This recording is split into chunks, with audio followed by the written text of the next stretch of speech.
Hello and welcome to Cracking the Cryptic on the day after we dropped our March Patreon reward puzzle or Sudoku hunt, in fact, which was based, it can be revealed, on the new 7 Wonders of the World. So I'm going to put up the list of successful solvers who we've had already. I think this is about 17 hours after we dropped the hunt. So very well done to these people. If your name is on the list, you can be very proud of yourself.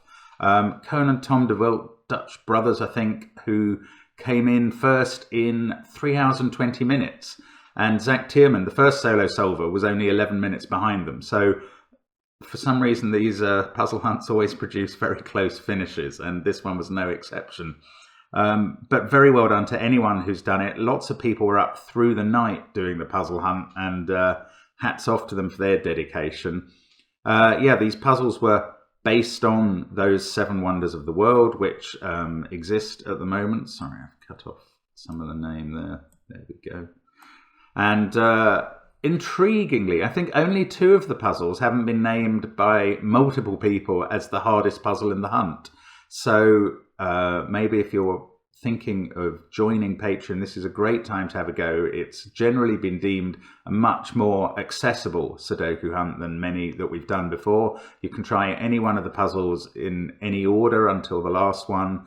And yeah, if you're gonna try 1 or 2 that haven't caused too many problems, they would be Chichen Itza and the Taj Mahal. That's a little tip for you there. Anyway, well worth doing, we believe, and congratulations to these people. Let's move that out of the way now. And now we can look at the puzzle for today. Now this harks back to a challenge, in fact, that was set by Fistamafel, effectively. Simon mentioned this a few weeks ago. Fistamafel had been trying to create puzzles for our new Arrow app, and had been trying to come up with a non-consecutive arrow puzzle, and had said that the variant hybrid seemed haunted in that he got good starts, but he just couldn't make them stick. He couldn't make the puzzle work. And we got a lot of responses. Now, I think, to be fair, a lot of those were people who would construct a puzzle in the same sort of way that I would. They'd find a non-consecutive grid that works, find a few arrow relationships within it, and then check that that was unique. And that's a perfectly valid way of creating a puzzle. However, I don't think it's how Fistamafel goes about it. I think his version is much more about finding a really elegant break-in and then working out a puzzle that doesn't destroy that, but gives enough information to solve it whole and still looks brilliant in the end. Something like that. I literally don't claim to be in the mind of Fistamafel. He is on another planet as far as puzzle setting is concerned. However, this puzzle was created by Elias, who was our test solver for the new 7 Wonders of the World hunt. And he created this as a response to that challenge.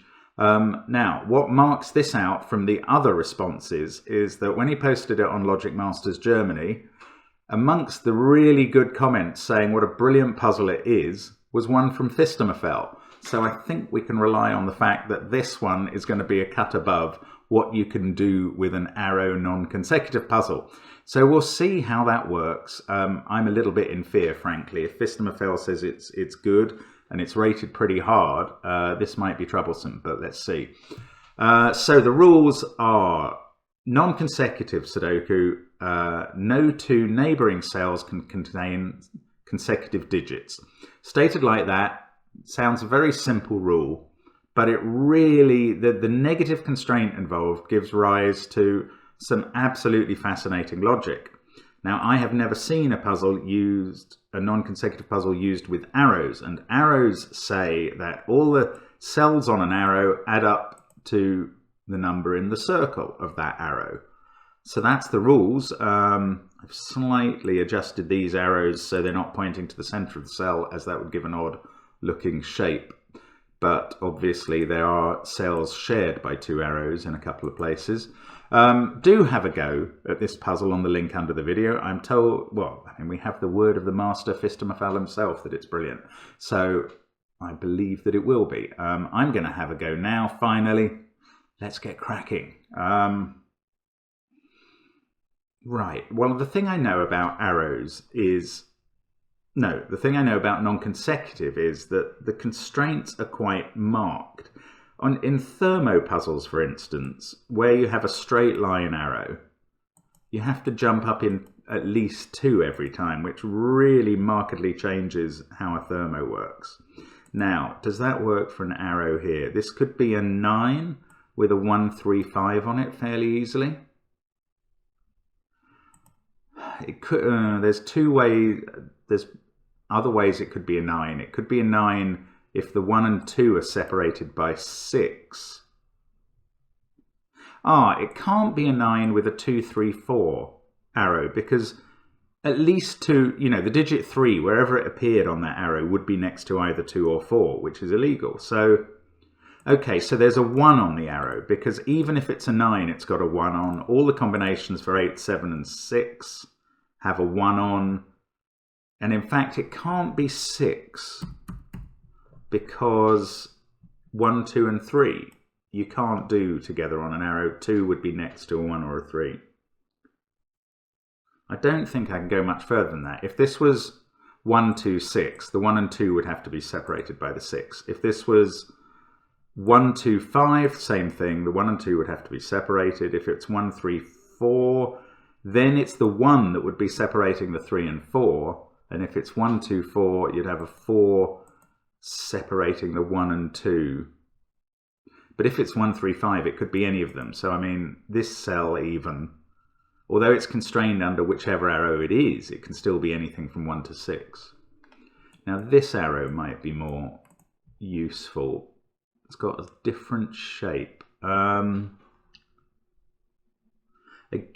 it can't be 6, because 2 would have to be next to a 1 or a 3. But it effectively works the same way.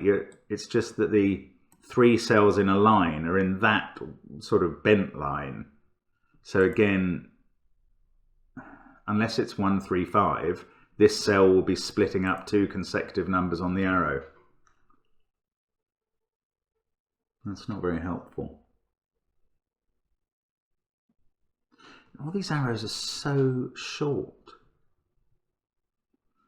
which it doesn't help as much as I was expecting, to be honest.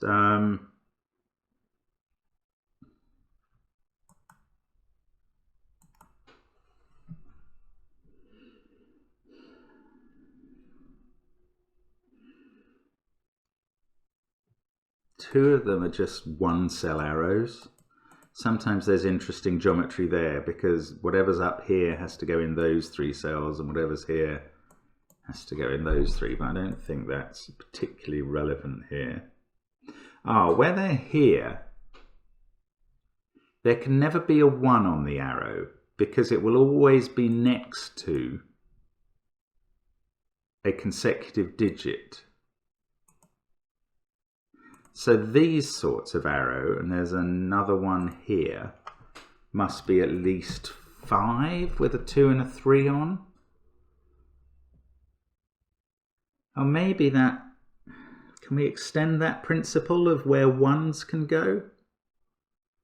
Yeah, 1 can never be on the end of a 2-cell arrow, most 2-cell arrows, because the next cell, all 2-cell arrows, because the next cell will be next to the circle, and 1 would mean they were consecutive. That's, okay, 1's very interesting then. Right, what I'm going to do is colour in cells that can't be 1. Let's make them orange. So, nothing in a circle can be 1. That's an absolute given. Oh, hang on, it's not an absolute given for those little circles. Sorry, I made so many logical deductions that were false in yesterday's Ken Tom Tom thing, just because it's a type that I never see. I'm sorry about that. I will try and keep those out of today's. Now, where else can't be a 1? Right, it can never be in the second cell of a 2-cell arrow. nor in those ones on this elbow or in that one. So all those are banned straight away. I started with the cells in column 5 that aren't the one on that arrow. Now, anywhere else that can't be a 1.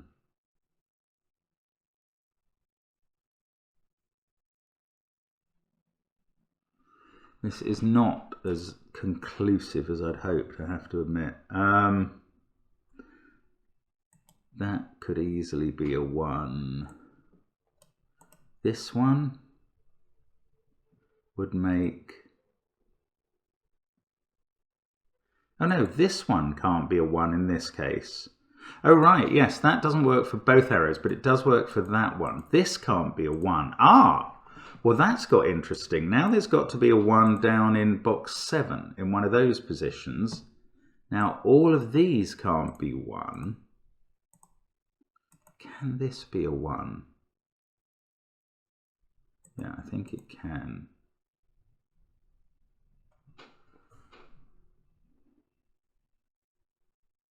Oh, has there got to be a 1 on this arrow? Yes, of course.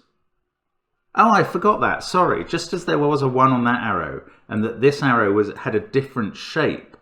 Oh, this is brilliant. Okay, I just want to check my logic down here. These can't be a 1 because they're circles. These can't be a 1 because they'd force a consecutive number next to this circle.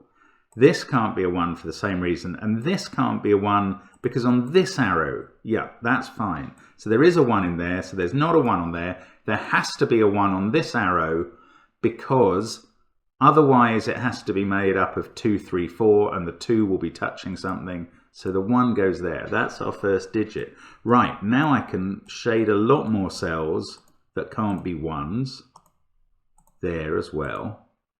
So one of those is a 1. One of these, not that one, because it's on that single arrow and it has to be the same as whatever that is. So we get another 1.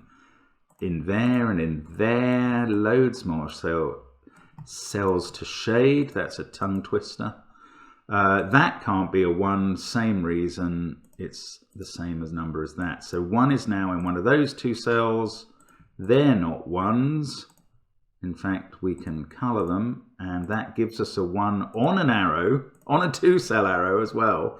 In fact, oh my God, it gives us 2 1s on a 2-cell arrow. That's bizarre. I'm not sure I'd even had the thought yet that one of the arrows here that was a 2-cell arrow could have a 2 in its circle, but that one does. So we actually get a 2 in the grid. That's now where the 1 is on this arrow.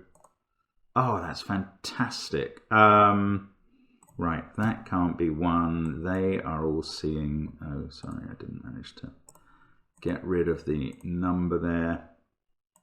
Right, and those are the remaining positions for 1s. That's absolutely fascinating. That you can get so much populated. That really is brilliant. I had never considered that 1s would be the key in a non-consecutive arrows. So I'm taking out the colors again now. Now I can't pull the same trick with 2s again, I don't think.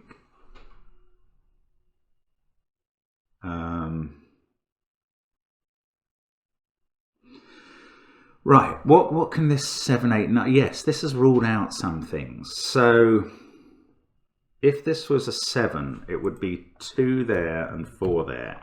If it was an 8, it now has to be 2 there and 5 there, because you can't have 3 and 4 together. If it's a 9, oh, bother. You can have 3, 5 in either place.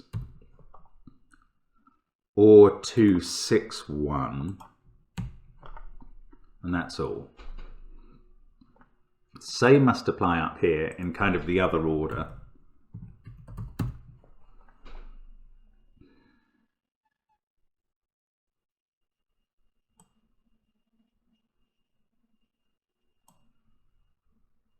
If there's a 2 on these arrows, they have to be in those cells.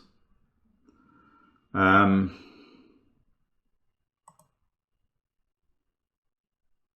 this has got a lot more interesting. because this can't be 1 or 2 here, and they can't be 3 and 4. This now has to be 8 or 9. There must be a 3 in one of these, because they also can't be 4 and 5 next to each other. Oh, this is absolutely fascinating how this works. So, no, that's wrong. 3 with 5 or 6, and definitely including a 3 on that arrow, and this is 8 or 9. Ah, well, this can't be 7 with 4 and 2 there, because where are you going to put 7 and 4 in this box? If they can't be in those cells, they can't both go in that. So this can't have a 7. Does that mean this can't be a 4? Yes, I think it does. That hasn't changed here. This could still be 74. Okay.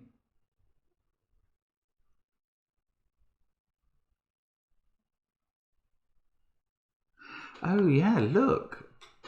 I think this same thing works in a slightly different way here. Look, on this arrow, on this circle, we've got, yeah, okay, my point is we've got to either have a 3 or a 2 here. Now that gets very interesting because of the 3 and the 2 there.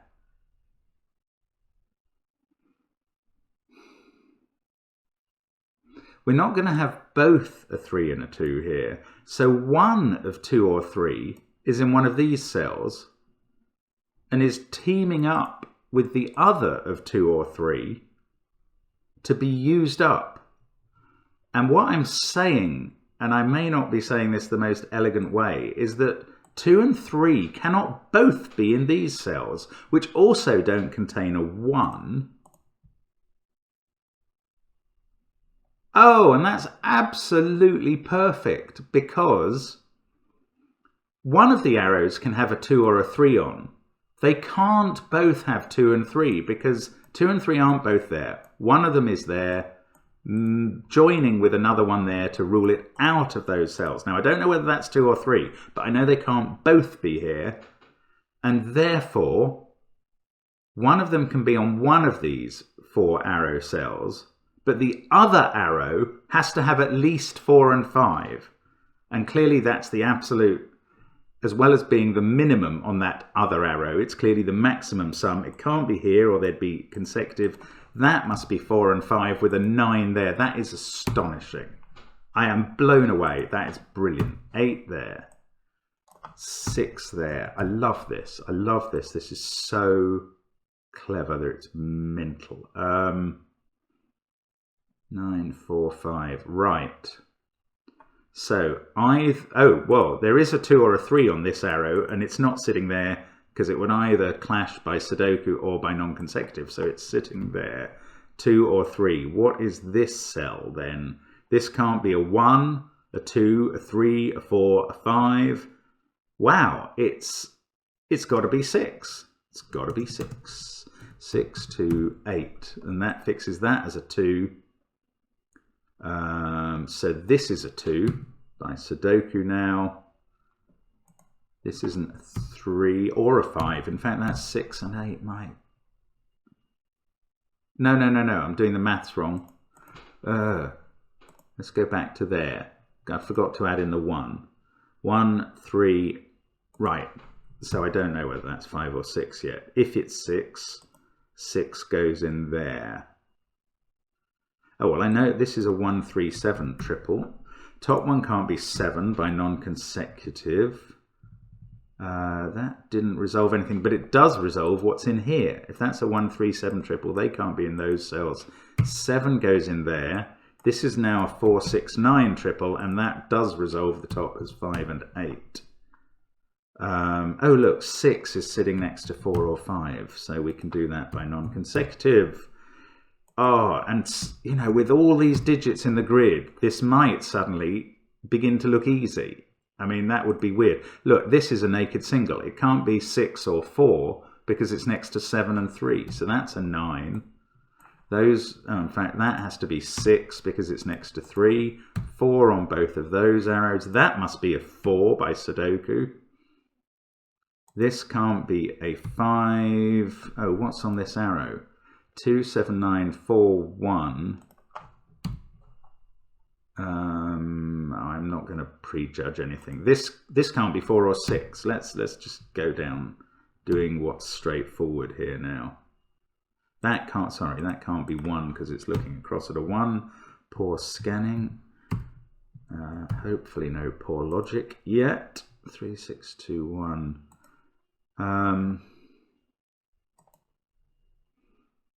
Oh, this has to be at least 3 and 5, and also this has to be at most 8, so that's straightforward.